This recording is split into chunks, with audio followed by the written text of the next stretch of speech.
موضوع دودھ. ہم میں سے شاید ہی کوئی ہوگا جس نے دن کا آغاز دودھ کے گلاس سے نہ کیا ہو. یہ ہماری خوراک کا، ہماری ثقافت کا ایک بنیادی حصہ ہے، لیکن ہم اس کے بارے میں اصل میں کتنا جانتے ہیں؟ آج ہمارے پاس جو مواد ہے وہ بڑا دلچسپ ہے.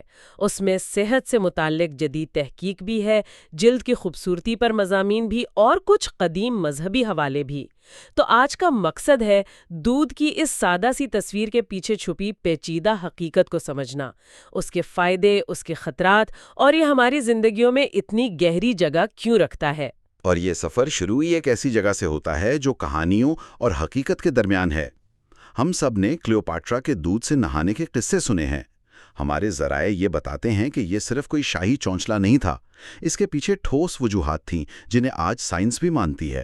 یہی وجہ ہے کہ دودھ کو اکثر مکمل غذا کہا جاتا ہے، اور یہ دعویٰ محض ایک کہاوت نہیں ہے. واہ! یعنی کلیوپیٹرا کا مشہور دودھ کا غسل صرف ایک شاہی نخرہ نہیں تھا، بلکہ اس کے پیچھے ٹھوس سائنسی وجوہات تھیں. یہ تو واقعی دلچسپ ہے. اچھا، تو پھر اسی نقطے سے شروع کرتے ہیں. یہ مکمل غذا کا دعویٰ بہت بڑا ہے. آخر دودھ میں ایسا کیا ہے جو اسے اتنا خاص بناتا ہے؟ یہ دعویٰ اس کی ساخت پر مبنی ہے. جب ہم اس کے اجزاء کو دیکھتے ہیں تو یہ ایک پوری غذائی فوج کی طرح لگتا ہے. ہمارے پاس موجود تحقیق اس طرف اشارہ کرتی ہے کہ اس میں وٹامنز، منرلز، پروٹین اور چکنائی کا ایک ایسا امتزاج ہے جو کم ہی کسی ایک چیز میں ملتا ہے.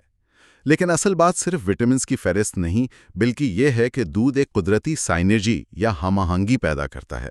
سائنرجی، یہ ایک دلچسپ لفظ ہے. اس کا کیا مطلب ہے؟ اس کا مطلب ہے کہ اس کے اجزاء الگ الگ کام کرنے کے بجائے مل کر ایک دوسرے کے اثر کو بڑھاتے ہیں. مثال کے طور پر ہم سب جانتے ہیں کہ دودھ میں کیلشیم ہوتا ہے جو ہڈیوں کے لیے ضروری ہے، لیکن اگر وٹامن ڈی نہ ہو تو ہمارا جسم اس کیلشیم کو ٹھیک سے جذب ہی نہیں کر سکتا. اچھا، دودھ میں یہ دونوں چیزیں ایک ساتھ موجود ہیں، تو یہ ایک مکمل پیکج ہے. وٹامن ڈی کیلشیم کے لیے دروازہ کھولتا ہے تاکہ وہ ہڈیوں اور دانتوں تک پہنچ سکے. جسم کا 99% کیلشیم ہڈیوں میں ہی تو ہوتا ہے. یعنی یہ ایک دوسرے پر انحصار کرتے ہیں. یہ تو ایسا ہے کہ آپ کے پاس گاڑی کی چابی تو ہے لیکن دروازہ کھولنے والا کوئی نہیں. وٹامن ڈی وہ شخص ہے جو دروازہ کھولتا ہے. بالکل صحیح مثال ہے. اور یہ ہم آہنگی صرف ہڈیوں تک محدود نہیں.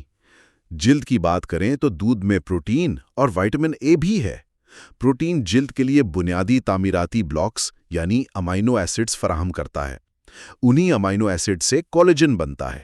کولیجن؟ جی، کولیجن کو آپ جلد کا اندرونی فریم یا ڈھانچہ سمجھ سکتے ہیں جو اسے مضبوط اور لچکدار رکھتا ہے اور جھریوں سے بچاتا ہے. اور وٹامن اے اس فریم کی مرمت کا کام کرتا ہے. تو یہ ایک مکمل ٹیم ہے جو جسم کے اندر کام کر رہی ہے. یہ حیرت انگیز ہے کہ دودھ ہماری جلد پر اتنی گہرائی سے اثر کرتا ہے. لیکن ایک منٹ، یہاں ایک سوال ذہن میں آتا ہے.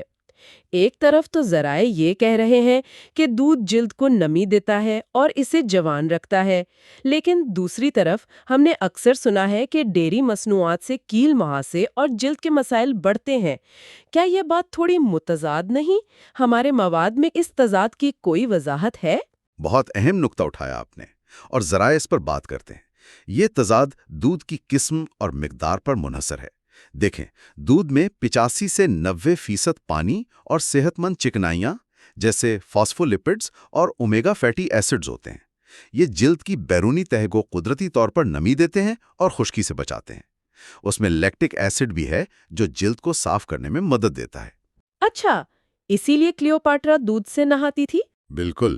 لیکن جب دودھ کا استعمال خاص طور پر کم چکنائی والے یا سکم ملک کا بہت زیادہ کیا جاتا ہے تو یہ جسم میں انسولن جیسے گروتھ فیکٹر کو بڑھا سکتا ہے. یہ ہارمون جلد میں زیادہ تیل پیدا کرنے کا سبب بن سکتا ہے، جس سے مسام بند ہو جاتے ہیں اور کیل مہاسے بڑھ جاتے ہیں. اچھا، تو مسئلہ دودھ میں نہیں بلکہ اس کے غلط استعمال یا زیادتی میں ہے. یعنی اعتدال کلیدی حیثیت رکھتا ہے. تو یہ اثر صرف ہماری بیرونی حالت تک محدود ہے یا یہ ہمارے اندر یعنی ہمارے دماغ اور موڈ پر بھی ویسا ہی مثبت اثر ڈالتا ہے؟ یہ اثر یقینی طور پر جلد سے کہیں زیادہ گہرا ہے. ایک بہت دلچسپ دعویٰ یہ کیا گیا ہے کہ دودھ دماغی صحت اور نیند کے لیے بھی بہت مفید ہے۔ اس کی وجہ ایک خاص امائنو ایسڈ ہے جسے ٹرپٹوفن کہتے ہیں۔ ٹرپٹوفن، ہاں یہ نام سنا ہوا لگتا ہے، یہ کام کیسے کرتا ہے؟ اسے آپ ایک خام مال یا را مٹیریل سمجھیں۔ جب ہم دودھ پیتے ہیں تو یہ ٹرپٹوفین ہمارے خون کے ذریعے دماغ تک پہنچتا ہے۔ وہاں پہنچ کر ہمارا جسم اسے پہلے سیروٹونن نامی ایک کیمیکل میں تبدیل کرتا ہے۔ سیروٹونن کو خوشی کا ہارمون بھی کہتے ہیں کیونکہ یہ ہمارے موڈ کو مستحکم اور خوشگوار رکھتا ہے۔ تو دودھ پینے سے موڈ بہتر ہو سکتا ہے؟ بالکل، لیکن کہانی یہاں ختم نہیں ہوتی۔ جب رات ہوتی ہے اور اندھیرا چھا جاتا ہے تو ہمارا دماغ اسی سیروٹونن کو ایک اور ہارمون میلاٹونن میں بدل دیتا ہے۔ میلاٹونن؟ جی، میلاٹونن نیند کا ہارمون کہلاتا ہے۔ یہ ہمارے جسم کو سگنل دیتا ہے کہ اب سونے کا وقت ہو گیا ہے اور پرسکون اور گہری نیند لانے میں مدد کرتا ہے۔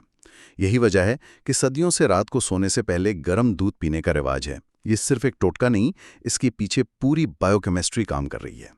یعنی ایک ہی جزو ٹرپٹوفن دن میں خوشی اور رات میں پرسکون نیند کا باعث بنتا ہے۔ یہ تو کمال ہے۔ اور جب نیند اچھی ہوگی تو ظاہر ہے آنکھوں کے گرد ہلکے اور سوجن بھی کم ہوگی اور انسان تازہ دم اٹھے گا۔ اس کا تعلق ہاضمے سے بھی ہے۔ ایک تحقیق کے مطابق رات کو گرم دودھ پینا ہاضمے کے نظام کو بھی بہتر بناتا ہے، گیس اور قبض جیسی شکایتوں کو کم کرتا ہے۔ جی، اور ایک اور فائدہ جس کا ذکر کرنا ضروری ہے۔ تحقیق بتاتی ہے کہ ناشتے میں دودھ، خاص طور پر سیریل یا دلیے کے ساتھ پینے سے خون میں شوگر کی سطح دن بھر مستحکم رہتی ہے۔ اس سے اچانک لگنے والی بھوک اور سستی سے بچا جا سکتا ہے جو اکثر دوپہر کے کھانے کے بعد ہوتی ہے۔ یہ ساری باتیں سن کر یہ واضح ہو رہا ہے کہ دودھ صرف ایک مشروب نہیں، یہ ہماری زندگیوں میں بہت گہرائی تک شامل ہے۔ اور یہ صرف غذائیت کا معاملہ نہیں، اس کی ایک بہت مضبوط ثقافتی اور روایتی حیثیت بھی ہے۔ بالکل، اور اس کی جڑیں بہت گہری ہیں۔ جب ہم مذہبی متون کو دیکھتے ہیں تو وہاں بھی دودھ کو ایک خاص مقام حاصل ہے۔ مثال کے طور پر قرآن پاک میں دودھ کا ذکر ایک نعمت کے طور پر کیا گیا ہے۔ سورۃ النحل کی ایک آیت کا مفہوم بہت خوبصورت ہے کہ جانوروں کے پیٹ میں گوبر اور خون کے درمیان سے ایک ایسی چیز نکلتی ہے، خالص دودھ، جو پینے والوں کے لیے خوشگوار اور فائدہ مند ہے۔ یہ واقعی ایک طاقتور تصویر ہے۔ یہ اس کے خالص اور قدرتی ہونے پر زور دیتی ہے۔ جی، اور یہ تصور صرف یہیں تک محدود نہیں، اسلامی روایات میں بھی اس کی اہمیت واضح ہے۔ صحیح بخاری کی ایک مشہور حدیث میں واقعہ معراج کا ذکر ہے کہ جب پیغمبر اسلام صلی اللہ علیہ وسلم کو 2 پیالے پیش کیے گئے، ایک دودھ کا اور ایک شراب کا، تو آپ نے دودھ کا انتخاب کیا۔ اس پر فرشتے نے کہا کہ آپ نے فطرت کو اختیار کیا ہے۔ یہ اس بات کی علامت ہے کہ دودھ پاکیزگی، صحت اور فطری راستے کی نمائندگی کرتا ہے۔ اور اس کے ساتھ کچھ دعائیں اور اقوال بھی منسلک ہیں۔ ہاں، دودھ پینے کے بعد ایک خاص دعا پڑھنے کی تاکید کی گئی ہے۔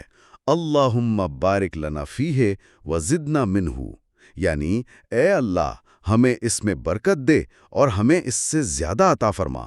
دلچسپ بات یہ ہے کہ باقی تمام کھانے پینے کی اشیاء کے لیے دعا میں اس سے بہتر عطا فرما کے الفاظ ہیں، لیکن دودھ کے لیے اس سے زیادہ عطا فرما کہا گیا ہے۔ ایک اور حدیث کا مفہوم ہے کہ دودھ کے علاوہ کوئی چیز ایسی نہیں جو کھانے اور پینے دونوں کی ضرورت پوری کر سکے۔ یہ اس کی غذائی کاملیت پر ایک اور مہر ہے۔ ہم نے اس کے حیرت انگیز فوائد اور گہری ثقافتی اہمیت پر تو بات کر لی، لیکن تصویر کا دوسرا رخ بھی ہے۔ ہمارے پاس جو مواد ہے وہ کچھ سنجیدہ انتباہات بھی دیتا ہے۔ ایسا لگتا ہے کہ یہ ہر ایک کے لیے جادوئی مشروب نہیں ہے نا؟ اور یہاں گفتگو کا وہ حصہ آتا ہے جہاں توازن اور احتیاط کی بات کرنا بہت ضروری ہے۔ سب سے پہلا اور شاید سب سے اہم نقطہ کچے اور ابلے ہوئے دودھ کا فرق ہے۔ آج کل را ملک یعنی کچے دودھ کا ایک رجحان چل پڑا ہے۔ یہ دعویٰ کیا جاتا ہے کہ اس میں زیادہ غذائیت ہوتی ہے، لیکن ذرائع اس کے خطرات سے واضح طور پر آگاہ کرتے ہیں۔ کیا خطرات ہیں اس میں؟ کچے دودھ میں نقصان دہ بیکٹیریا جیسے ای کولائے، سیلمونیلا اور لسٹیریا ہو سکتے ہیں۔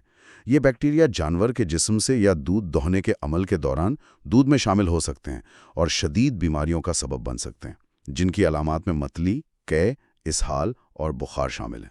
اور حاملہ خواتین کے لیے تو یہ خاص طور پر خطرناک ہوگا؟ بہت زیادہ۔ لسٹیریا نامی بیکٹیریا اسقاط حمل، وقت سے پہلے پیدائش یا نوزائیدہ بچے میں سنگین انفیکشن کا باعث بن سکتا ہے۔ اسی لیے کمزور مدافعتی نظام والے افراد، بوڑھوں اور خاص طور پر چھوٹے بچوں کو کچا دودھ دینے سے سختی سے منع کیا جاتا ہے۔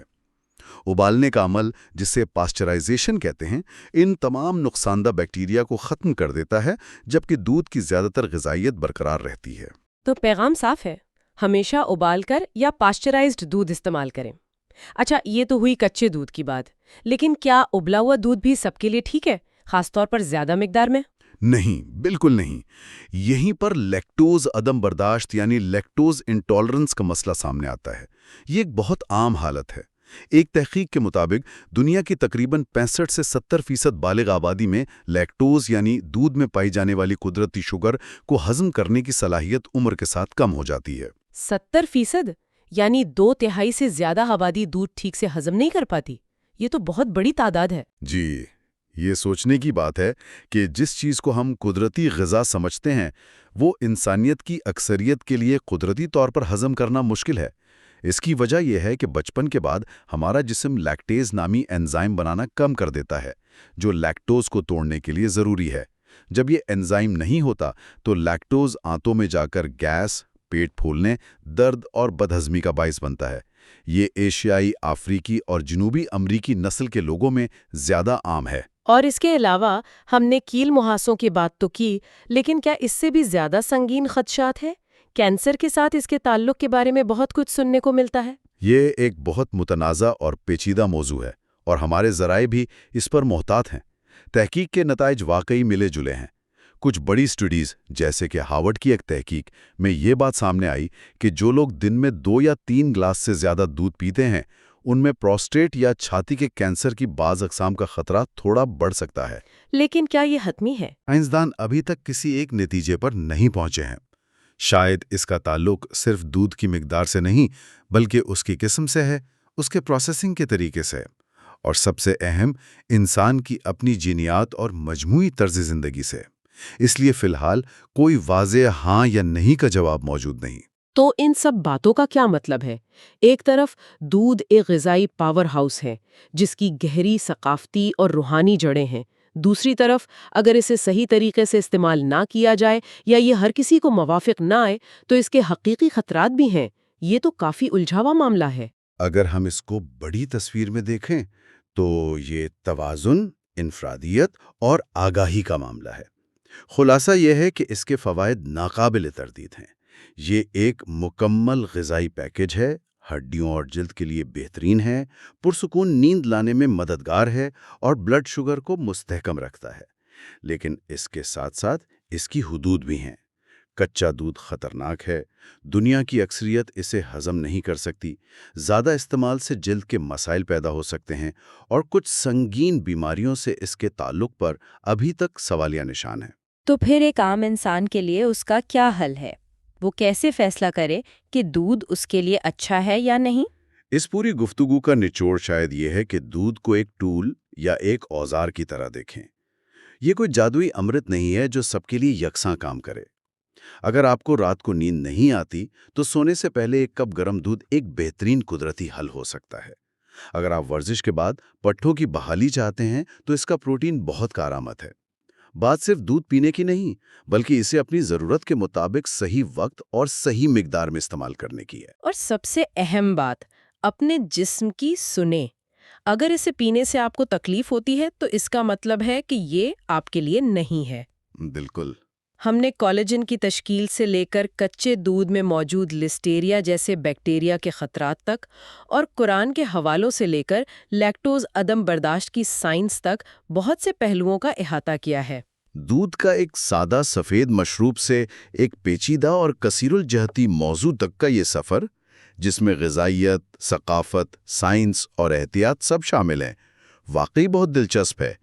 یہ ہمیں سکھاتا ہے کہ جو چیزیں ہمیں سب سے زیادہ سادہ نظر آتی ہیں، اکثر ان کے پیچھے سب سے گہری کہانیاں چھپی ہوتی ہیں۔ اس پوری گفتگو کے بعد ایک آخری خیال ذہن میں آ رہا ہے۔ ہمارے ذرائع میں گائے، بھینس اور بکری کے دودھ یعنی جانوروں سے حاصل ہونے والے دودھ پر بات کی گئی ہے، لیکن ہم ایک ایسے دور میں رہ رہے ہیں جہاں دودھ کی تعریف ہی بدل رہی ہے۔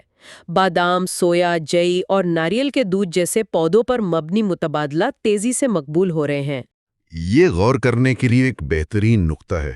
یہ ہمیں ایک بڑے سوال پر سوچنے پر مجبور کرتا ہے۔